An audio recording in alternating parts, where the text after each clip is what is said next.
would like to welcome Hayden Lightfoot.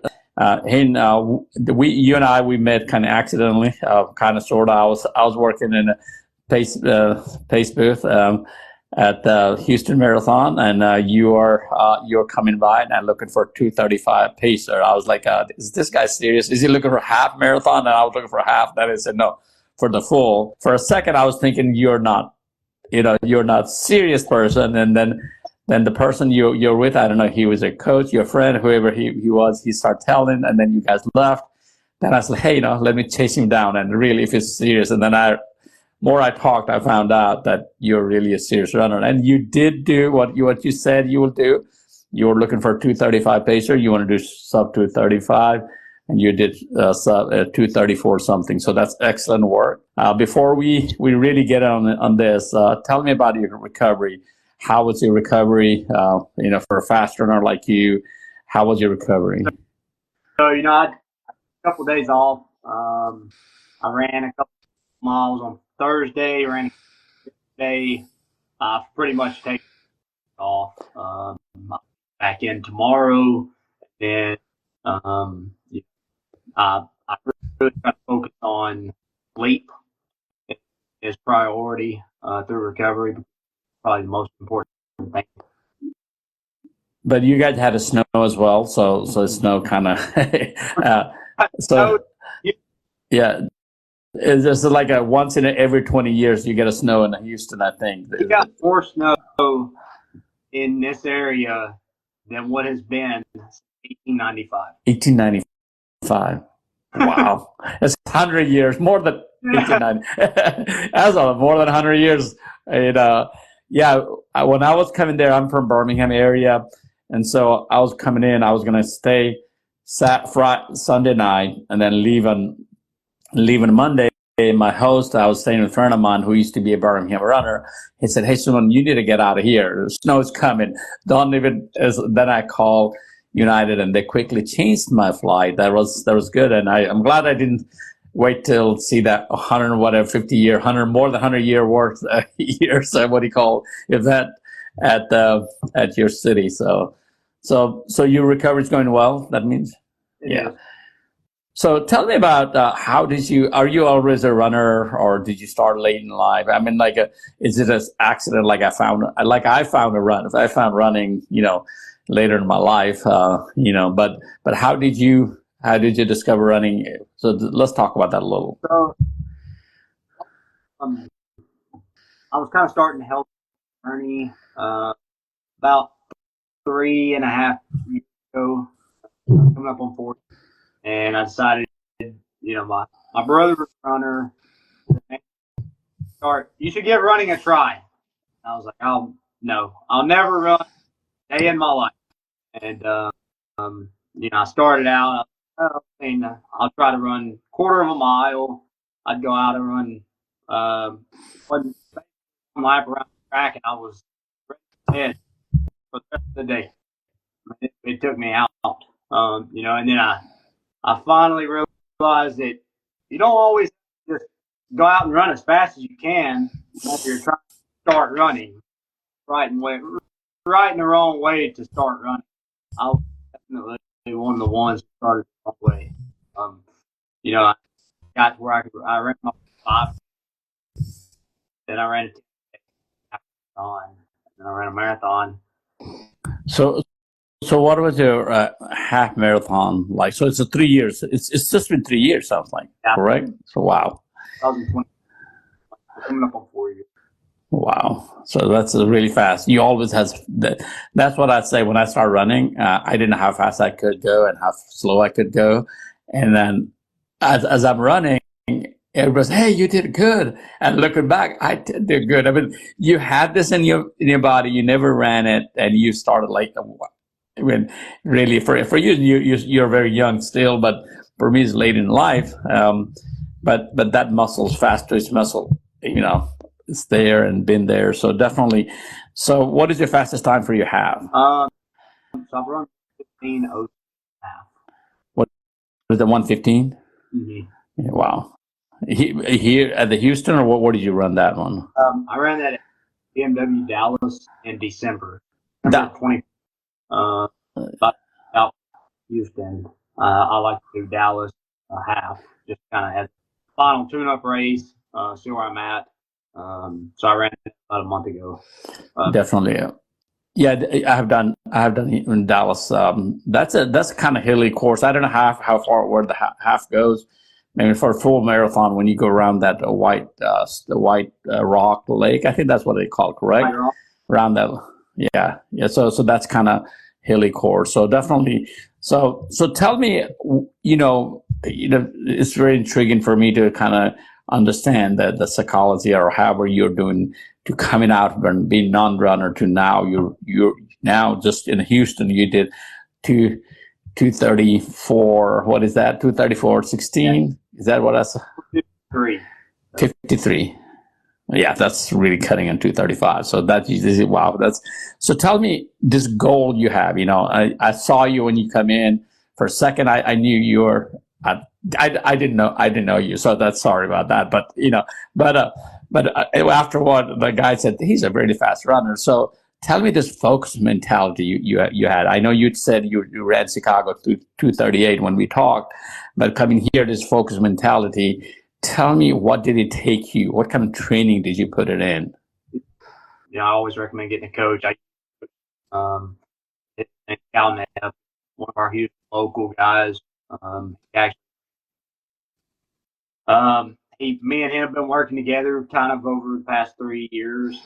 I do typically a speed set, one speed session a week. Usually, I'll do a long run workout on. A long run with some tempo miles in there. Something kind of faster pace work in the middle of a long run. And through this build, I was averaging right around 60 to 65 miles a week, which is on the floor for what I typically will go into a marathon. But off of Chicago, I knew that I had the time on feet. So I was focused on feet. Even for me, 50 to 60 in a week in a given, what do you call training cycle I go through, it's not a huge, not the elite level, sub-elite level, elite will go 100. Some of the elite that I've talked to, and they're like, we'll go 100.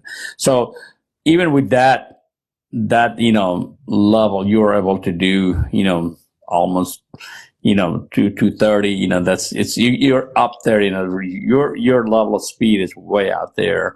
So, one of the things I tried, and I would like to ask you how far you go in a long run. In 2022, I was injured. I tried like running up to 18 miles and 15 miles. I think that was my training, like up to that long run we're talking about. So this past summer, I trained in summertime. I brought in that training to go to only 18 miles. In the weekend, I will run like 48 miles. But in a day, I'll only run 18 miles. Tell me about what is your long run like? How do you kind of chop this up? Because, you kind of have to be in a feed the way you are training. So go ahead and let's talk about that. So I'll typically get up to maybe 24 miles for a long run. I try to get 30 to 35. I'll do 10 or I always do it. I like to do a Saturday, Sunday kind of long, medium long. My body tends kind of, it's not for everybody, but it works best for me. So when you do Saturday, Sunday, so what's your mile like? And on Saturday, which one is the longest mile? Is Saturday longest or Sunday longest, or depending on your schedule, I guess. That's how I did it. Do Saturday 18, 20, Sunday. So Saturday, do 18 to 20. Sunday, yeah. So Sunday you'll do 24. You said.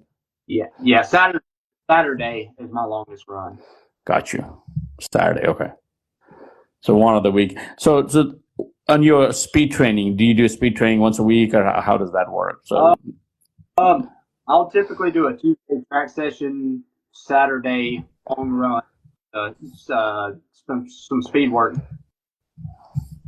So in your Houston area, let's kind of go from the training. Tell us about I have ran in Houston. I ran a marathon. I came there one last 2023 December, right after Christmas, and I was there for a couple of days, 2 nights, I think, or 1 night. I forget how many nights we stayed. But I ran around your city. Tell me about the running community there. I tell everybody in the world. I'm biased, but we really do groups that support ID. We welcome all. I run with a group called Houston Striders, and we've got runners fast get to all the way to walkers and joggers. We try to. Everybody's supportive of everybody. Really, the reason I love Houston's running community. Definitely, every city has kind of grown to do that. So, do you run with those groups and when you train, or do you run by yourself? Saturdays I'll typically do a long run with a group. Definitely, depending on what I have that day. Yeah. Definitely. So the reason I'm bringing the group, because I saw, like you said, the groups and support in Houston community are really big groups, and then also you have places to run. So definitely, it's just a really great place to run. And before we go and talk about the race itself, that's where we like to kind of spend more time there. Let's talk about nutrition. What kind of nutrition do you put in? Part of your running, or do you have any regimen, or you don't, you just eat whatever? I try to eat clean. I try to stick with lean protein, turkey, different types of fish. But that's just, I know everybody kind of has their own thing. But high protein, high carb, basically. Gotcha. Yeah. I eat whatever.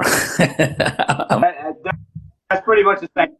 Yeah, I eat that's why I have not lost the weight that I want to lose, and then when my training goes down, like in the summer, I train heavily, and now once I start September, October, my season starts, and I do a lot of races, a lot of pacing all around the world, and then I started getting that weight kind of creeps back up, so that's not a good experience. So let's switch back to Houston Marathon, and if I remember something, I'll switch back and forth for 2025.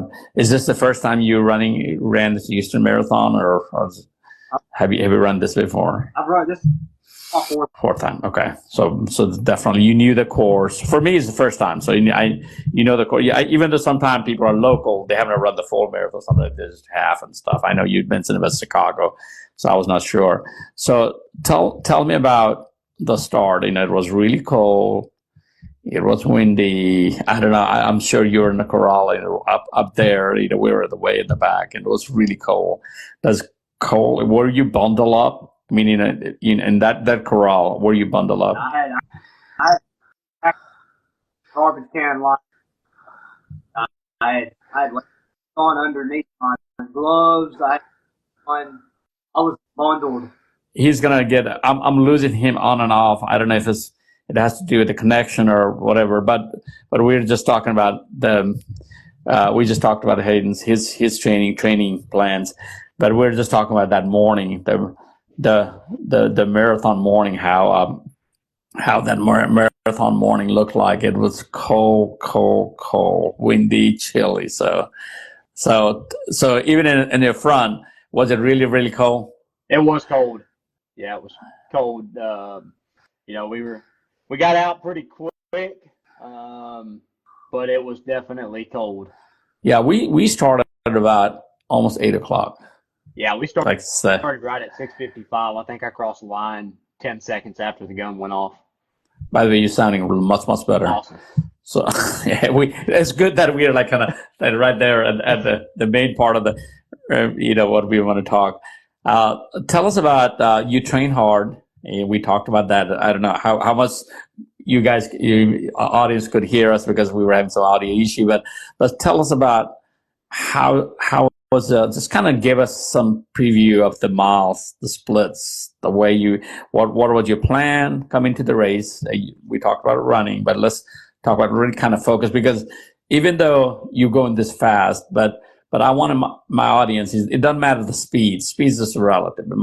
Your fast speed is somebody else's slow speed. So, and but coming to a marathon, a distance with a plan, I want you to kind of walk us through, because you had this thing in your mind. When I saw you that Saturday, it's like, I'm doing this. And then the first thing after I crossed my finish line, I asked a friend of mine, hey, I cannot find out how to do the result. Can you find his, Hayden's finish time, see if he made it? And then he sends me a screenshot after 2 minutes. I was like, look, he made it. So I was like, really, I know I was not going to see you, but I was vested on you as well. As it's like, it's like, hey, did he really make it? So tell us about that focus mentality coming to the race. Now you train, you have done months and months of training. We talked about that. So let's kind of take us through that journey once you got started, the cold morning of Houston. So, I set out with a plan. The goal was sub 235, or anywhere there close. I knew the pace that I was going to go out at. I knew what my target pace was. I set out, soon as the race started, I got out and was able to settle into a pace that was relatively manageably uncomfortable, and that's the best way I like to describe marathon pace, is manageably uncomfortable. And so we managed to just, I went out about 5 to 10 seconds behind what I was trying to target, and then I just gradually picked it up after about the first 5K. When you get out of the gate, do you, like you said, you kind of went slower? Is your negative split is what you like, or how does that work for you? No, but I like to warm up into the race for a marathon just because it's such a long distance. I went out, like I said, about 5 seconds slower. My first mile was about 10 seconds slower than the pace that I was actually targeting.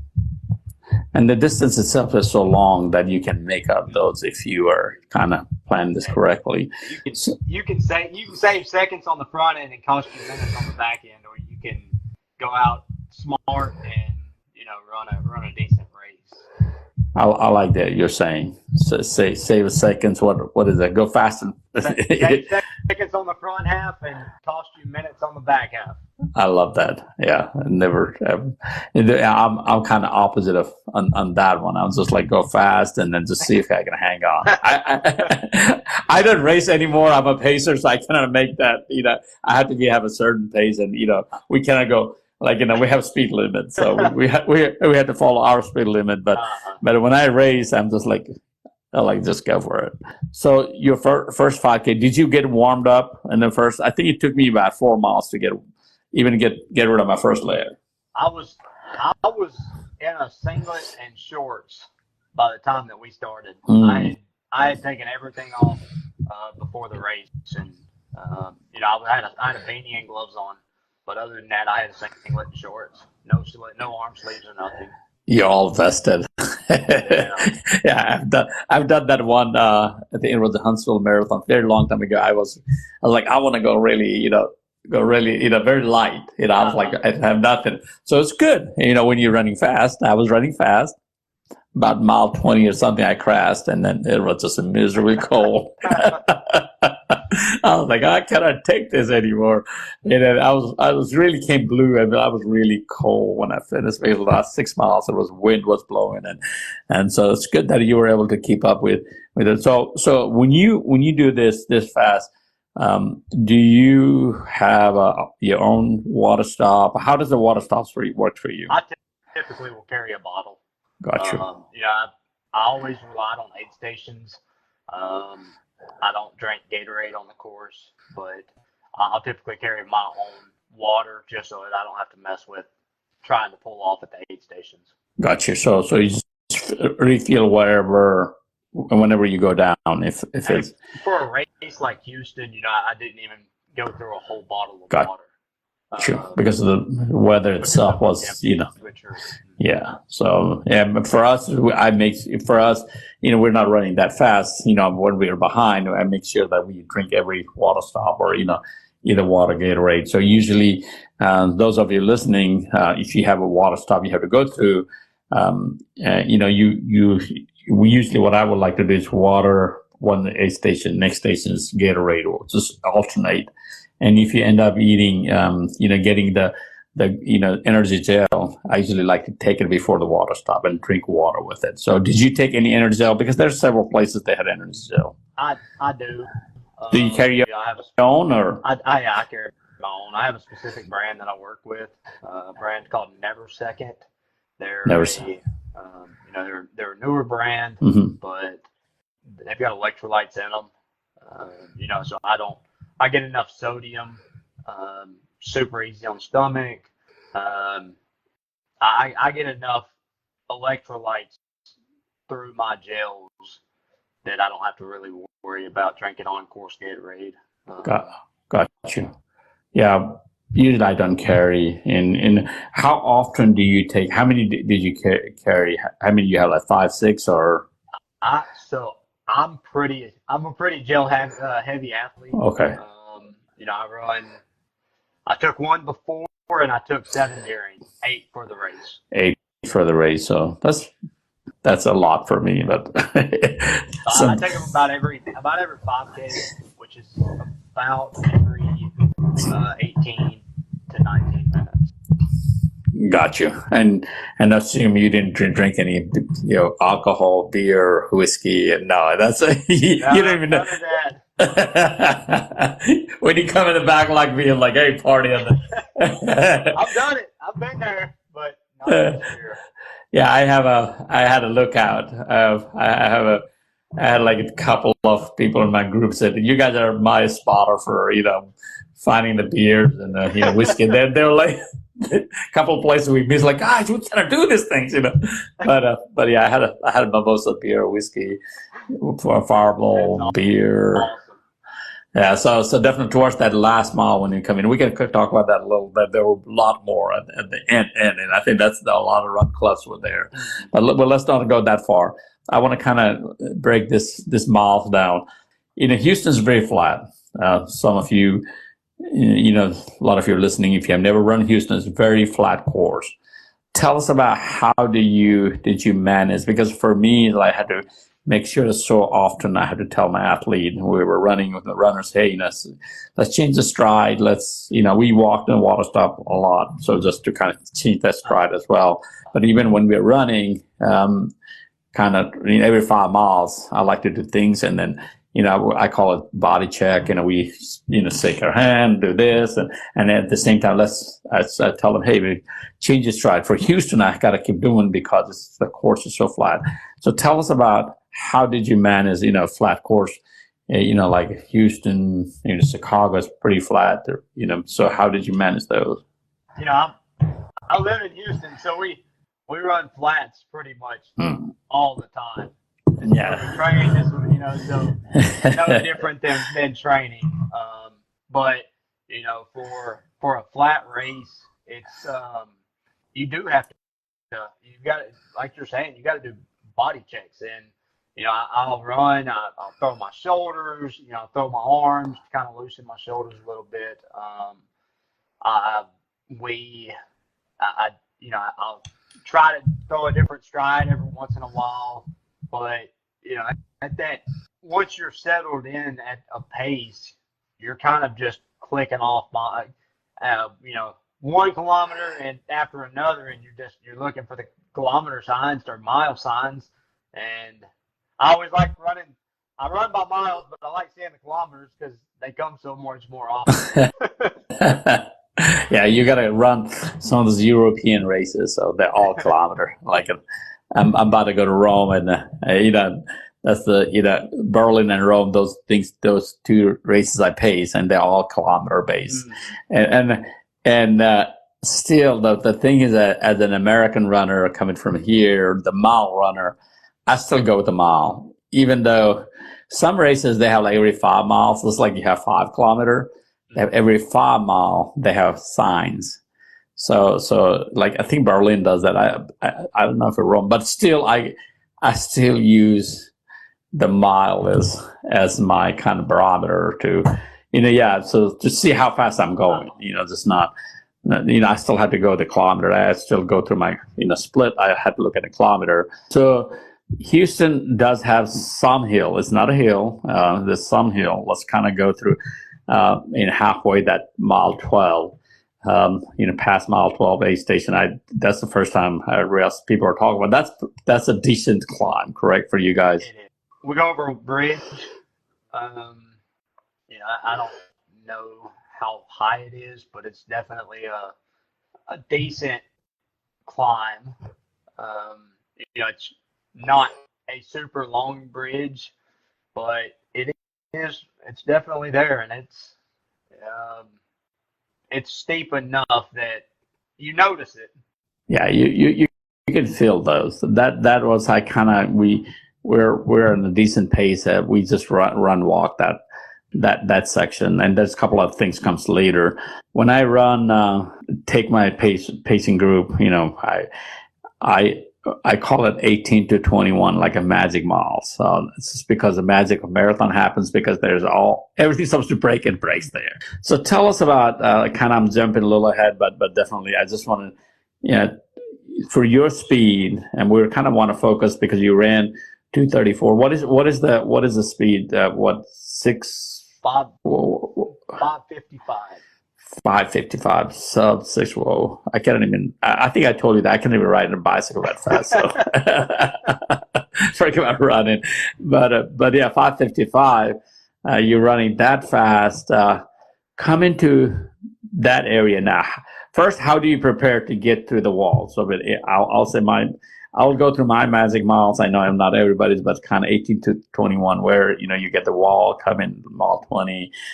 Things are just breaking apart, and really hard thing because, like I call it 15 to 18 is the trap miles because that's when you feel the best. When you feel good, 18, you start taking off, and then it catches up to you. Yeah, that's a trap mile. Those of you who have never run a marathon, or if you have run a marathon, you couldn't figure out what happened. That's where your trap is, 15 to 18, because that's just like wonderful because your training can take you that far. But 18 to, because that's how I start breaking my miles with my runners, from like I do 5 mile chunk and then until 15 mile, and 15 to 18. That's 3. That's a kind of trap mile, get them through a trap, and then I got through the magic mile. So tell us about how do you deal with that. You're going that deep, now for you in a 20 mile, for you probably is what, 2 hours into the race probably, or close to 2 hours. Somewhere around there. Yeah, somewhere around there. Because you're really deep in the race. So tell us, how do you manage that kind of getting yourself to the wall? I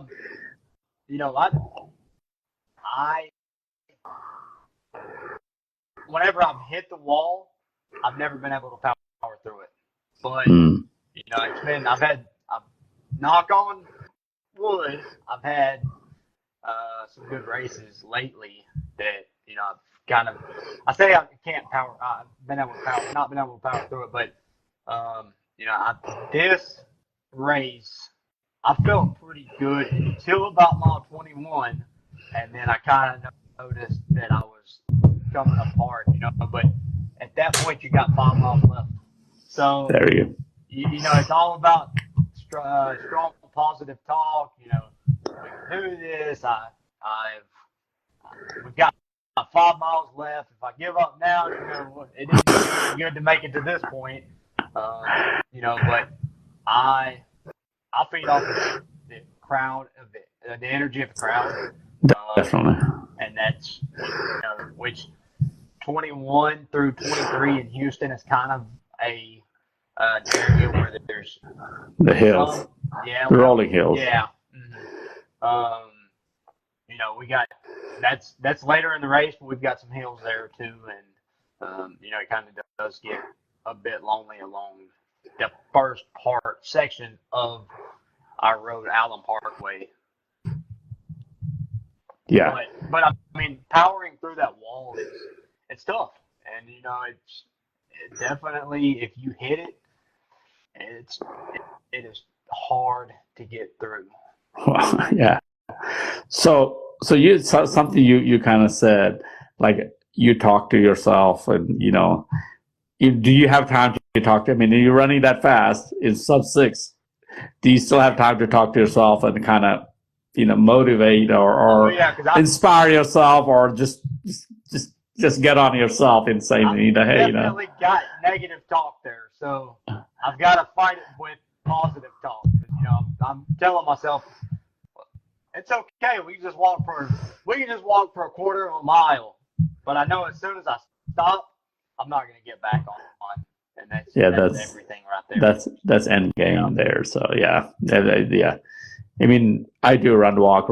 I do Galloway run walk. I don't know if you know this method.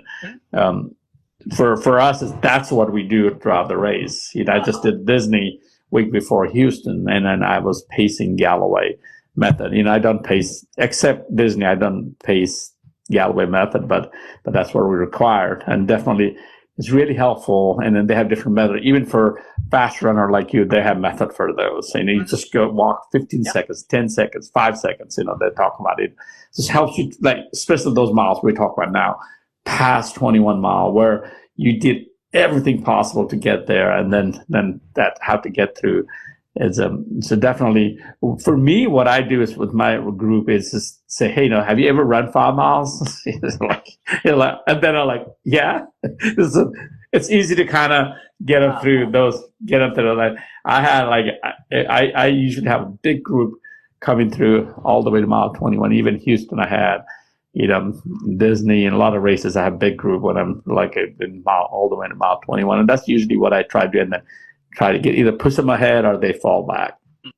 But because by the time, and then they can just walk it like what you say.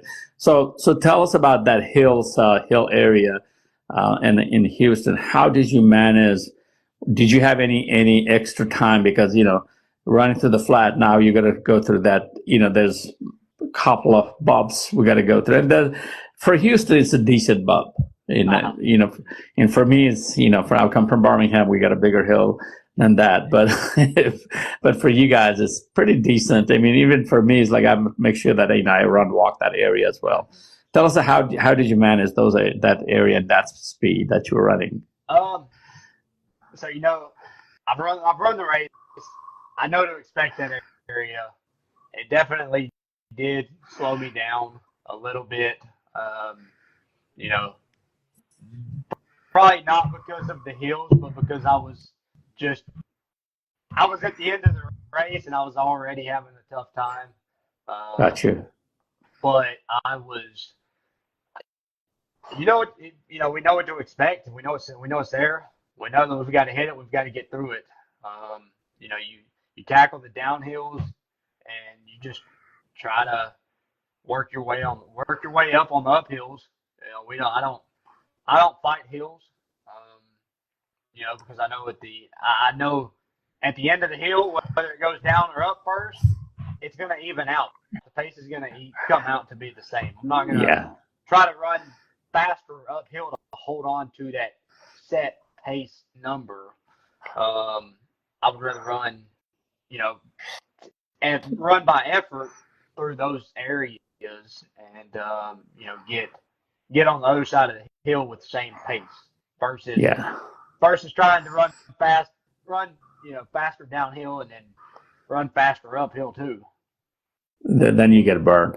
Yeah, we call it in our pacing world, we call it even effort. The effort that you may not running as fast. I think that's what you're talking about.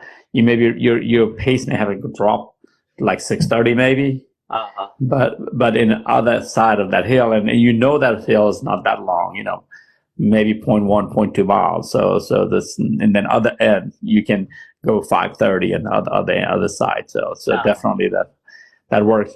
So when did you know throughout this? When did you know you're gonna make this goal that you have? I don't know how long you had this goal in your mind, 2:35. It sounds like you really had this goal for a while. So when did you know you're gonna make it? So really earlier in the race or after you crossed that 2023? Well, I really, because I was at the end of the race, I was kind of falling off. I felt good all the way up until about 22, and then I noticed my pace was drifting a little bit, so I wasn't sure if I was going to make it, and I barely skated in under. But we had some serious wind that we were fighting, basically from mile 10 all the way until about 18. I had a good group to work with. We ran as a pack. There was 4 of us, and we were taking turns running in the front, trying to help each other get through those windy miles, because it's really the only way that you're going to do it. Gotcha. Especially at a harder effort, you're trying to help each other so that you can help yourself. Gotcha. Because, like I said, you're taking turns fighting the wind, and so it's not all relying on one person to do all the work. Gotcha. I wasn't sure towards the end of the race. I felt good all the way up until 23, like I said. I wasn't sure how it was going to go after that, but knowing that I only had a 5K left, we managed to hold on, and I had to really fight it at the end to try to come in under that mark. Gotcha. I don't look at average pace during a race. I look at mile by mile, and my watch pretty much stays on that individual miles train, because I know if I see that I'm drifting, then I get discouraged. Coming to downtown, it's pretty nice coming downtown. It's kind of downhill. I felt like, is it a downhill finish? It's kind of like it's flat. It's kind of it's very flat. I did take a really bad fall. I don't know. My ribs was still hurting. I think it still hurts. So I took a mile 20. Nothing to do with all the drinking I was doing. So just before you, somebody point that out. But yeah, I come down, and like I said, the last mile or mile 23, 24, they had like a lot of drinking over there, all kind of drinks. Yeah, I think they're all your run clubs and party going on. There were like a lot, there was a tent all over. I think I had a couple of shots. So there's nothing to do with that. But I hit something. I don't even know what I hit. I think my legs maybe have tangled with something. I was in that green thing. I think you heard the bike path. First thing I know, I was there. Next thing I was on the floor. I hit the rib hand, and it was like just crashed. And my co-pace is like, hey, you're okay. And then my role, and as a trail runner, falling is not a big deal. We fall all the time. Falling is like the next thing. One thing we're running, next thing, and boom, we fall. But a road falling is really, really hard. But as I was coming through, and I fell, and I was fine. My rib was hurting, and like I said, I'm just getting over it this week. So that's why I haven't run I haven't put a pressure. But tell us about, we always talk about finish strong. My case was finish. I said, if it wasn't like before we make that turn, the final turn, and there was a cameraman right in front of me. There was a cameraman. That's where I fell. I wish I would have just fell at the finish. I would have had great photos. I would have had a great photo finish. Maybe I went viral on this thing. Instead of being just miserable, falling and hurting and limping. But anyway, I finished my scenario. I finished strong. But tell us about what's the finish strong means to you. As a runner, the running sub 6 mile. Tell us about running strong means to you. The last 5K, I was fighting to finish. But once I got closer in, about a mile out, I was able to really pick up. Knowing I was as close as I was able to find that second wind and pick up to get through the finish. Sometimes I've developed a pretty strong kick. No matter how tired I am, I'm always going to try to, if I've got somebody trying to out sprint me, Yes. and if they're in my wheelhouse, I'm going to give it my all to try to keep up with them. Definitely. So how do you feel after you cross over? It's the best feeling in the world. Did you know that you hit the time, or I did. kind of? Well, I knew on my watch I was 3 seconds 3 seconds. under. So Wow. I knew that I was there. You didn't know I had that. only done it by 3 seconds, and then I did it by 7. So, but I knew that it was going to be close. Got you.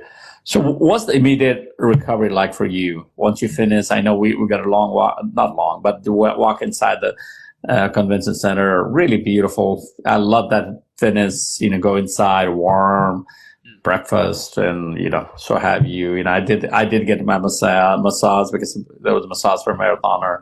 They gave me a massage. So tell us what is the immediate for you? What is your immediate finish? After you finish the regimen for you. I'll head inside, get my I'll eat my banana, drink my chocolate milk, do all of that. Head over, just kind of sit around and wait on everybody to finish. Breakfast is a must. I waited and we ended up grabbing breakfast there. Because they offer a breakfast at the Houston Marathon at the end, which is pretty nice. It's not a 5-star breakfast, but it works. Yeah, definitely. So it's tough to get through that finish shoot, but after having done Chicago and New York, their finish shoots are forever. Forever a walk. For get to New York is like I'm still walking. The worst one is I think is the Marine Corps uses forever walk. All these big races, it's really is a forever walk. I really like. I think this is probably in Birmingham. We used to have Mercedes Marathon. We were a February race, and we did finish, and then we still had to walk to the inside, little walk and walk down. For here, Houston is like kind of you kind of go in, and then there you are, right there. You finish it. I think Little Rock does that similar settings they have as you finish, and then you just walk inside the building, and it's just nice if especially you're suffering through the cold, miserable day, just getting some warm clothes. So definitely, so for your recovery, what is there anything you do? Like we talked about earlier in this interview, we talked about your how you're recovering and stuff, but is there anything you do special? For me, I like to have some fried food, and maybe, I'm a vegetarian. Maybe if I can find a burger, I can find whatever, or sometimes I just don't eat anything for a while. But it's like really, I love fried food after the race. Just fried food. Give me some burgers or something. Impossible burger, by the way. So is there anything you do? Is there anything you're craving for after the race? And, some people recover differently, correct? So how do you recover from a race immediately after food intake? Some of the runners, maybe they're like first new to this, so they want to hear it. So go ahead. I try to get protein. I'll go for something like an omelet, or some kind of, anything where there's protein. And for a lot of people, they just don't feel like eating after a race because they put their body through so much. And sometimes I don't feel like eating. And so if I don't feel like eating, I'll drink, I'll drink a protein shake or something Gotcha. of that nature to try to get protein and kicked, and start the recovery process, because protein is one of the most important things that you can do to rebuild your muscles once you're done with an effort like a marathon. Definitely. Yeah, that's, I'm not good at that. So I was looking for where's the closest beer tent, and I actually found the Michelob place. So thanks to Michelob. So no ad for Michelob, but they're getting unlimited beer. So as you can see the theme on my running, that's why my running went from 320. I used to be a 320 marathoner. Now I'm barely probably 4. I don't even run races anymore. So I'm fascinated. I pace, by the way. So, and by the way, a lot of you are thinking, what is he doing? I just have a Houston Marathon gave us a really nice cup. What do we call it? Yeah, and then I'm using for water drinking. No alcohol on this one. So I only drink alcohol, like especially some of this hard liquor, when I'm running races. By the way, some of you are. So if you're in my pace group, if you ever join my pace group, that's your job. That's good. My job is to take you to the finish line. Your job is to find me there. So yeah. So I'm gonna come join your pace group. Definitely. I think if I get invited back to Houston, I'll be back next year. So definitely. So I wanted to kind of, as we're coming close to our interview, we've been talking about. Did we cover everything, by the way? Yeah, I mean, I think so. We ran through pre-race, we ran through post-race. Diet, yeah. Diet, so, yeah. Now I'll clean it up for audio version. Those of you listening, I do podcasts, and I haven't done in a while an interview podcast. So what I will do is I'll clean up this. This is the video version of it. It'll go into Facebook as well. I'll clean up a little bit and post on YouTube. I don't like edit a whole lot. This one, what we have, but when it comes to audio, I'll clean it up and see how the audio sounds like. Hopefully, But before we kind of finish this, tell us about how people can find you. Number one. So you can find me on Instagram. Yeah. Lightfoot.Hayden. You can find me on Facebook, Hayden Lightfoot, Strava, Hayden Lightfoot. I'm trying to think of anywhere else. But I mean, those are the three main. I'm pretty active on Facebook. Gotcha. And I love helping people, who want to, who are stepping off into their running journey. I love, I'm not a coach yet, but I'll have a lot of people who reach out to me for advice, and I enjoy helping runners, new runners, runners. It don't matter what you do.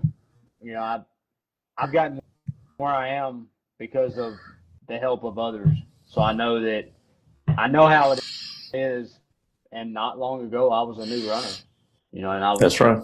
I was wanting knowledge and I was wanting wisdom, and so helping others is what I really enjoy doing. So in this young 3 years of running, you have done a lot. You've gone really far. That's a really great achievement, and definitely there's a lot to talk about that part, and we didn't touch a whole lot on that. Sometimes people are naturally they're runners, and some of people like us, we have to be discovered that passion. So that's one thing, or the sports, and then just kind of willing to put through ourselves. That's how I did it. And then at the end you find out, hey, I'm good at this. I do less of running, and everything else I do around running, like you said, helping others and posting, talking, things like that. So definitely that's great. Before we finish this, let's talk about a little bit about those runners. They want to achieve what you have achieved. To go fast. Like I said, speed is relative, so it doesn't matter. You could be, my fast is somebody else's slow. My slow is somebody else's fast, and it don't matter. No matter how fast or slow you are, if you run a marathon, you run a marathon. If you run a half marathon, you run a half marathon. If you run a 5K, you run a 5K. That's what just running in general is an accomplishment. That's a true statement, because that's what we try to do. Just being out there, and that's how we got here. Wherever this was my 175 marathons and ultra marathons. Wow. So Houston one. So I run 16 of them. It's feel like I'm still a human. I have body aches. I've been hurting all day, all week, and then with my bruises on my rib and then all the things. But that doesn't change, how you start and how far you can go, and how fast you can go. So it's just taking yourself that challenge. That's what you did. That's what I did. Kind of put ourselves in that challenge and going forward. To kind of give a words of advice, kind of tell people, from your experience, tell them how they can achieve this goal of running far, running fast.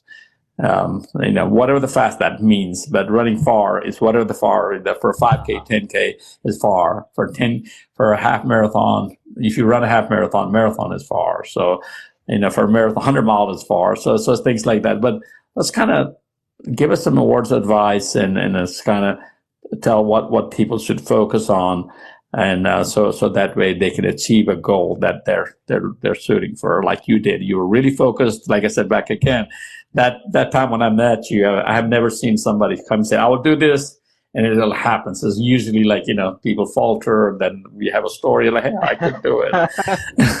They're like, oh, I was too tired or something, but you did it. So go ahead and let's talk about it. Since I've started my running, I've stayed consistent. Consistency is key. If you don't feel like running, if you're trying to take your running to the next level and you don't feel like running, just go for a run. I give myself the rule of 10. I run for 10 minutes. If I don't feel like running, I shut it down. But most of the time, if I'm going to force myself to get out for 10 minutes, I'm going to continue my run. Gotcha. So, trust the process, enjoy it. Don't rush it. It'll come. Just enjoy your journey, whatever your journey is. Everybody's in it for their own reasons. And my reason's no more important than your reason. And so, find a good group to run with. Lean on them. There's typically in most groups, there's plenty of people with wisdom, and it's enjoy the camaraderie is nice. The community is amazing. Don't fear walking in to a group for the first time, because I did. I was scared to walk into my first ever running group because I didn't know what to expect, and it turned out that I stepped from there, took one step to the next, and I've gotten to where I am. If you don't know what you're doing, find a coach if that's what you want to do. If you're really trying to take it to the next level, whatever the next level may be for you, find a coach. And coaches are for athletes of all skill. Coaches help you not get injured. That's the biggest thing. Running is fun. It's great. It's also very risky if it's done wrong. Definitely. It's a good way to stay healthy, or it's a good way to get injured. However you want to do it, and unfortunately sometimes we get injured, but it's it helps to have somebody with the experience telling you what to do and what not to do, so that you can try to prevent that from happening. Definitely. Great advice. Great way to look at it. Finding somebody that can help you, in any walk of our life, we need somebody to help us, either, family, God, running God in our sense, coaches, friends. And, it's great. When I first started running, I was seeking a lot back then. I was every book, everywhere I could find, we were talking about, I started 2007. running, and here I am, however many years later, 17 years later. So I'm still doing things, so definitely, and everybody has to have to start somewhere. If you didn't come up as like a high school runner, like my daughter is right now, she's kind of completing her senior year, high school or middle school, high school runner, and all these things. If you didn't grow up as a running athlete, you may be an athlete in a football or soccer or whatever, but running is a different, the way we do the distance running is much different. So definitely, thanks for your advice. Thanks for taking time. We did great. We tried all day to get on. I think your audio is a little off earlier, but I think we kind of caught up with it when we start talking to Maine and the Houston Marathon. This is the first time I'm trying here on Instagram, Facebook. I really want to do it on Facebook because I had a bigger audience there, but we did it here on Instagram. So definitely, it's great. Thanks for helping me to also kind of learn this part of technology. So have a great day. And any last thing you want to say? I guess I'll see you in Berlin if you'll be there. I'll be in Berlin. I put my notice for saying I'll come back. I did it this past year. I was 4:45 pacer. So okay.